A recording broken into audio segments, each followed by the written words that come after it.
know something, Granny? I feel sorry for Mr. Drysdale. Well, that poor man might as well be single with his wife gone all the time. He's a lost soul, Jed. I was glad you invited him over for supper last night.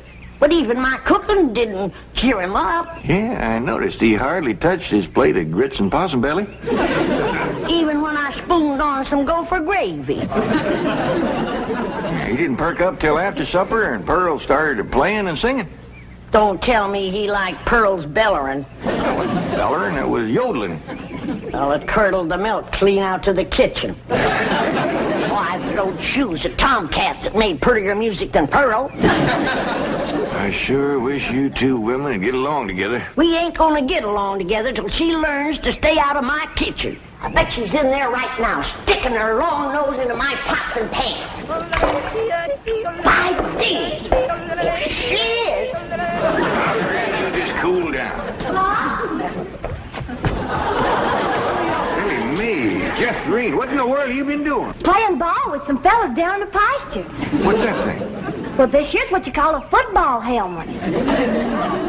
Ellie Mae, I'm pretty near positive that a ball gown ain't for playing ball in. Well, the fellas seem to like it, didn't they, Jethro? They sure do, Uncle Jed. They's waiting for us right now to get some money to buy a new football. What happened to that one?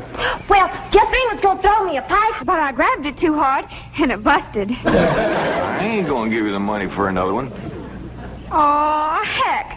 Well, that's all right, Jethro. Remember, they said they'd be just as glad to play with us without a football. Come on.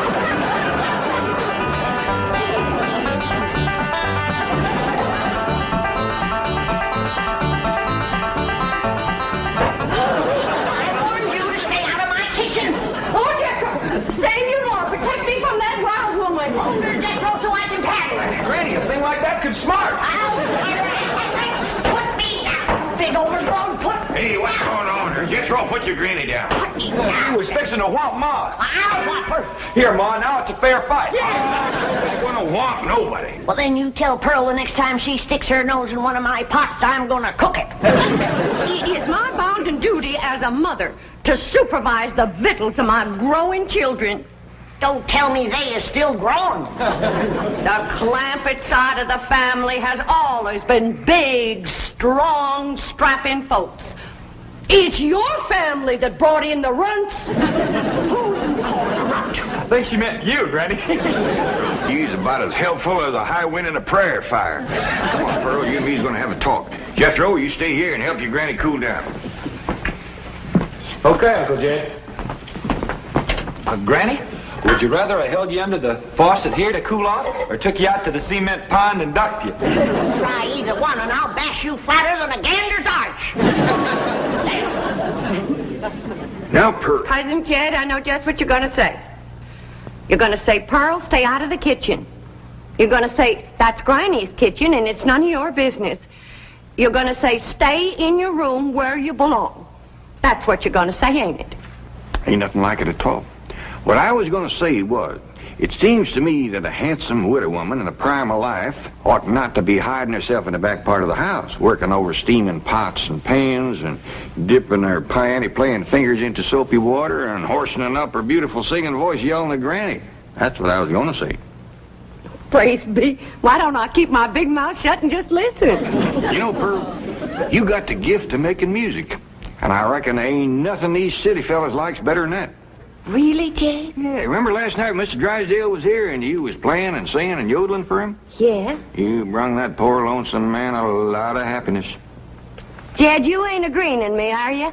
I'll give you my word. Remember that song you sung, The Flowers That Bloom in the Spring, Tra-la? Yeah. Well, you had Mr. Drysdale believing it was spring. No. Yeah. While you was still singing, he went flung open the window, stuck his head out, and started taking deep breaths just like he was really smelling them flowers. I reckon he liked my yodeling. Pearl, he like to went wild. I reckon them city fellas don't get a chance to hear much yodeling. 'Cause when you throwed your head back and cut loose, it really grabbed a hold of him. It did? He gripped the arms of his chair till his knuckles turned white. Then he commenced to rocking back and forth and moaning like he's under some kind of a spell. And his eyes commenced to circling in his head, and real tears run down his cheeks. Before you got done, he was limp as a dish rag. I had to help him to the door. Uncle Jed, I can't seem to do nothing to cool Granny off. Ain't no need to, Jethro. Your pretty, young, piano-playing Ma has decided not to hide herself away out in the kitchen. That's a good idea, Ma, because Granny, she'd find you and whomp you. We'll see about that. Well, you stay out here and practice playing and singing and yodeling. I'll take care of Granny. I wonder if I should have told Uncle Jed that Granny's waiting behind the door with a skillet to whomp the first person that sets foot in her kitchen. I reckon I should have. Jed, I'm sorry. I thought it was Pearl coming in. Granny, you done shortened me. I'll make a poultice for your head right away now, Jed. Right away. I'm telling you, Granny, you don't have to worry no more about Pearl coming in your kitchen. She's going to be spending her time getting herself a husband with her singing and yodeling. Jed, it ain't legal to torture a man into marrying you. You just don't realize the power Pearl's yodeling's got over men. Last night, Mr. Drysdale like to went wild. Pretty near drove me crazy, too. He loved it, Granny. I bet you he's got that yodeling ringing in his ears right now. I can still hear it. An unearthly screeching. Now, Chief, surely it wasn't that bad. Well, I can best describe it as the sound a woman might make if she were having her appendix removed without an anesthetic. Milburn, darling. Margaret, I'm so glad to have you back, dear. What a cunning idea, isn't you? Welcome home, Mrs. Drysdale. Thank you. Milburn, I have the most marvelous news. I'm going to a health farm in Arizona.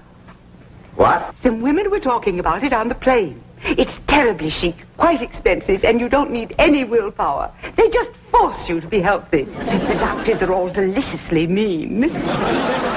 But, Margaret, you are healthy. Every doctor in the United States says you're healthy. But, dear, this is different. They reduce you as well. Margaret, if you want to lose weight, just stay home and we'll have dinner at the Clampetts every night. Now, you can't eat the food, but you won't leave hungry. Because Cousin Pearl will yodel your appetite away. But, Milburn, it's so fashionable to go to a health farm. Oh, Margaret, please stay home and run the place for a while. You have plenty of servants. Yes, but we have no one to manage the place. And with both of us away most of the time, the servants are asleep on the job. Well, just hire a good, efficient housekeeper. Oh, yes, just try and find one. Oh, Margaret, please stay home. All right. That's the way you feel. Miss Hathaway, I'll stay home, just as you wish. That's my darling. Yes, Mrs. Drysdale? Telephone the pharmacy and have all my prescriptions refilled. And call my psychiatrist, my neurologist, my internist, and my osteopath and have them come over.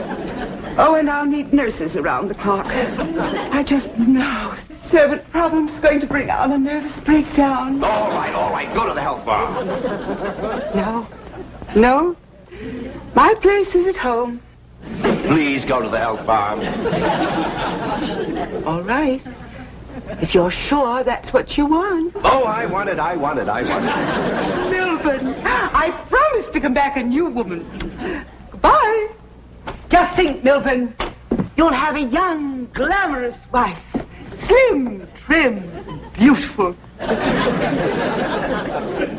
right, start looking for a new housekeeper. Won't do any good, Chief. We've been through this.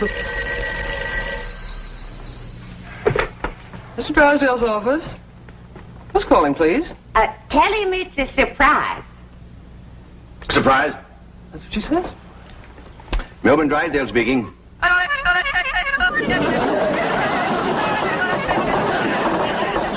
What in the world is that? That is Pearl Bodine yodeling. Now, when she comes up for air, tell her I was drafted. Chief, she might be the answer to your housekeeping problem. What? Be nice to her. I'll explain. Hello? Hello, Mrs. Bodine. How nice to hear your voice again. What are you saying? Mr. Clampett says that Pearl is such an industrious housekeeper that Granny is jealous. She might take over your house and hers and solve both your problems. What about that yodeling? I won't be there. And I defy any servants to sleep on the job with Pearl around. Hello, Mrs. Bodine. I wonder if I might come over and talk to you for a while. What, talk to me? Well, what about? Well, I think you may be just the woman I've been looking for. Yeah. To take over the running of my house? Well, yes. Come right ahead. Can we say 3 o'clock? Let's say 2. Goodbye.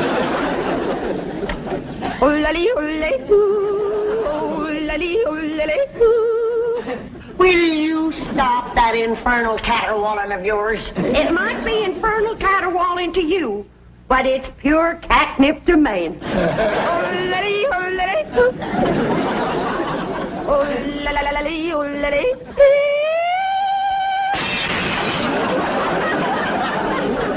Now, looky there.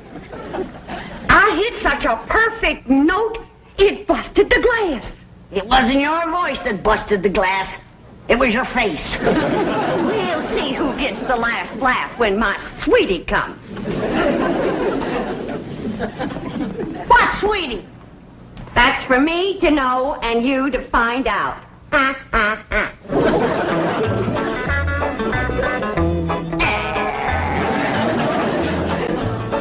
Sure is nice of you to share your soap with Miss Drysdale. Well, with my lye soap, she'll be happy to stay home and do her housework. Ready? Most powerful batch of soap that you ever made. Just a breeze blowing the back on me on the way over here has got me crying. I make a big soap to do a big job.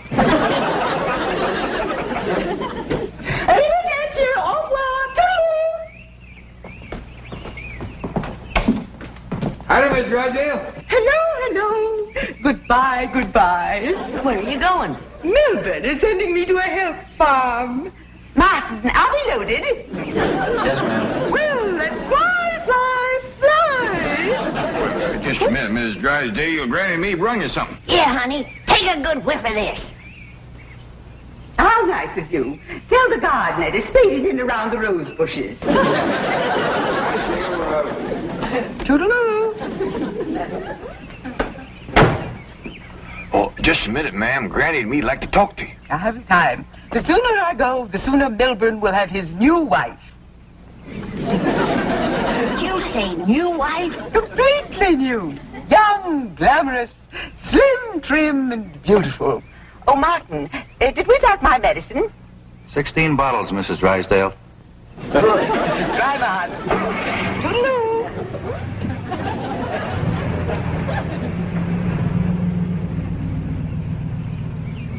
How could a woman be so cheerful about her husband getting a younger wife? You heard her. She's loaded. Yeah, both of them sued to the gills. Who do you reckon is the woman that busted them up? Hard to tell, Granny. There's so many young, beautiful women out here. Yeah, probably one of them glamorous movie stars.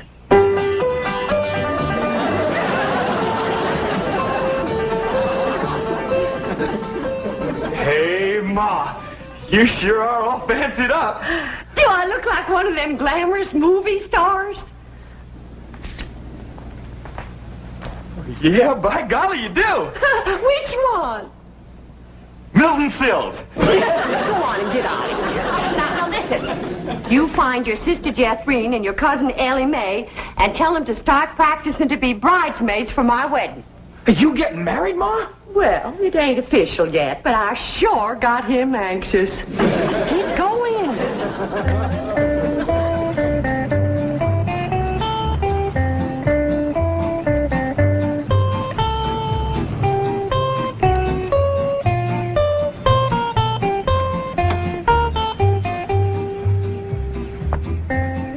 I think we have in about 15 minutes.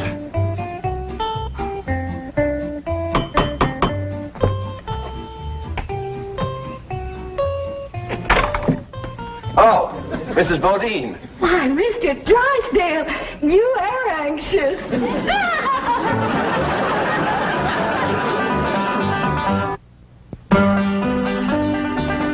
I'd had a little more notice, I'd have baked your sweet potato pie. It's one of my specials. Oh. Won't you sit down? Thank you. Here, I'll take your hat.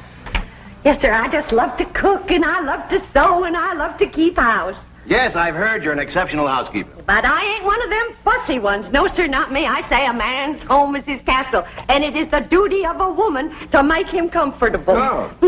Here we go. Yes, sir. A man works hard all day, and when he gets home, he has a right to enjoy himself.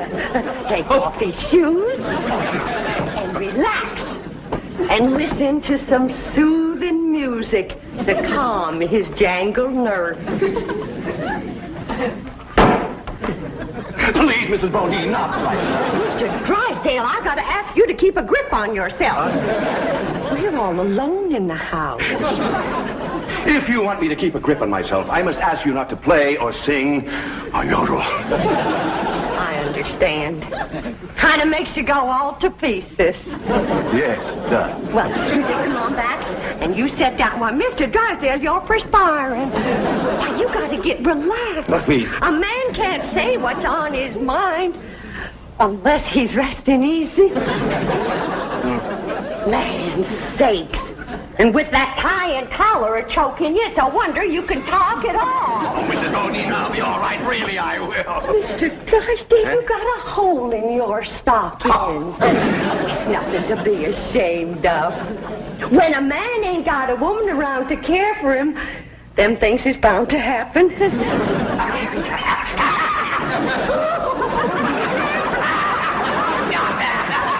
I declare, Mr. Drysdale, you're ticklish. Now, look, I'm gonna let you sit easy, and I'm gonna darn that up before you know it. Oh, Mrs. Bodine, no, really, I can manage. No, I ain't taking orders yet. No, please, give me back my sock. Now, get Give me my I sock. know how to handle you.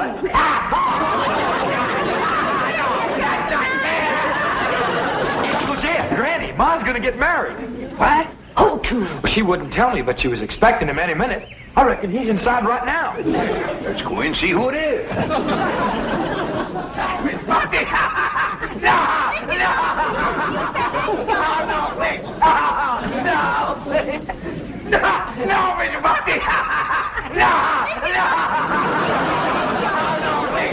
Mr. Drysdale. I reckon Pearl is a young, beautiful woman that busted up his marriage. It's been her singing and yodeling that drove him to it. Mr. Drysdale. Mr. Clappett, it was just, your cousin and I were... Oh, no, we weren't. Jethro, leave the room. Leave the house. Did you have to come back right now? We was just going great. Pearl, what's the matter with you? Man crazy, always was. Mr. Drysdale, get yourself decent. I'll be back to talk to you.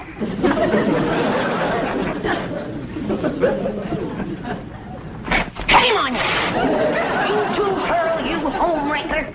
I don't know what you're talking about. You told me that Mr. Drysdale was crazy about my yodeling, so I called him at the bank, and I yodeled, and he come a-running over here to see me. You done yodeled your way twixt Mr. Drysdale and his wife? Wife, I didn't know he had a wife. Well, he has. The sweetest, kindest, nicest, drunkenest woman you ever saw. You done sent her to the farm. Put her out to pasture so he can marry you. You seen her leave? Oh, she knows about you, Pearl. Said her husband was going to get a new wife. Young, glamorous, slim, beautiful. Jed, that can't be Pearl. You're forgetting what a powerful spell her voice throws on a man. Now, Pearl, I'm going back in there and try to talk some sense to Mr. Drysdale. Whatever you do, don't yodel.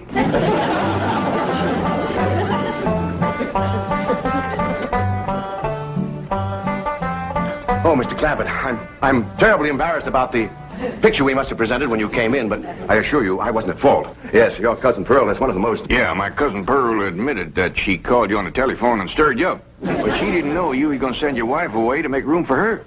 Oh, but I didn't. In the first place, my wife is never home. Second place, if she does come home, there's still plenty of room for both of them. Mr. Drysdale, I hear tell that you folks out here behaves mighty different than we's used to. I know you're carrying a heavy load on account of your wife. But I just can't let my cousin Pearl get mixed up in any kind of goings-on like that. Well, then, if I can't have Pearl, can I have Granny?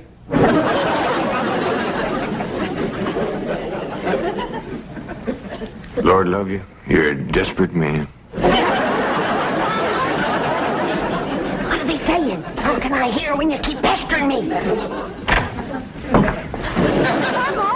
Oh! Jed told you not to yodel. I was screaming. Tell the difference. What in the world happened to you? We was playing football with some boys. Yeah, and they sure was dumb. Catherine was a-toting the ball, and they kept a-tackling me. Go get cleaned up, both of you. But Jethro says you want us to be bridesmaids at your wedding. Yeah, who you marrying, Aunt Pearl? What's his name, Ma? Puddin' and tame. Ask me again and I'll tell you the same. Now, get upstairs. That's a funny name, Puddin' and Tame. Oh, Ma don't care. She once said she'd marry Humpty Dumpty. Well, I like Jethrine Tame better than Jethrine Dumpty. That poor man in there is so sick of his drinking wife, he is wanting to marry either one of you two. Last one in is an old maid. He's trying to save the marriage, not bust it up, and I think I got an idea that'll do it. Now, I want you two to wait in the kitchen, and when I bring Mr. Drysdale in, I want you to. Yes, sir, Mr. Drysdale. Both them fine, hard-working, good-cooking, housekeeping women is in the kitchen there. All you have to do is go in there and take your pick. Oh, this is marvelous of you. Nobody knows. Oh, no. And they took the pledge.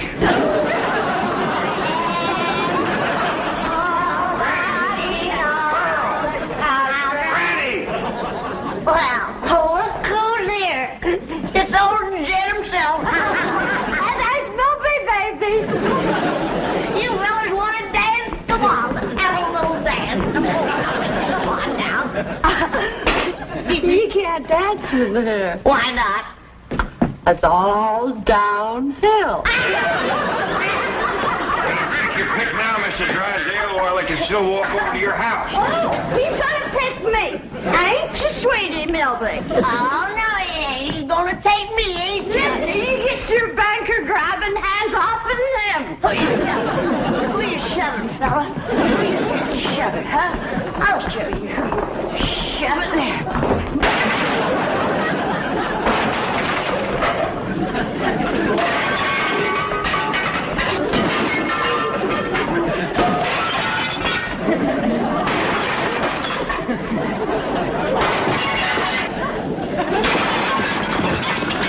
How about taking both of them, Mr. Drysdale? No, thanks. You done it, girls. Bless you both. Pearl, you were just great. Go with you, Granny, darling. Together, you saved that man's home and you saved his marriage. Now, don't it give you a good feeling? Yeah. Well, I'm kind of winded. I think I'll go upstairs and rest. Call me when lunch is ready, Granny. Oh, now, just a minute, Pearl, honey. We got a lot of mess to clean up here. But Granny, darling, you give me strict orders to stay out of your kitchen. Remember? Why, you low down. Here we go again.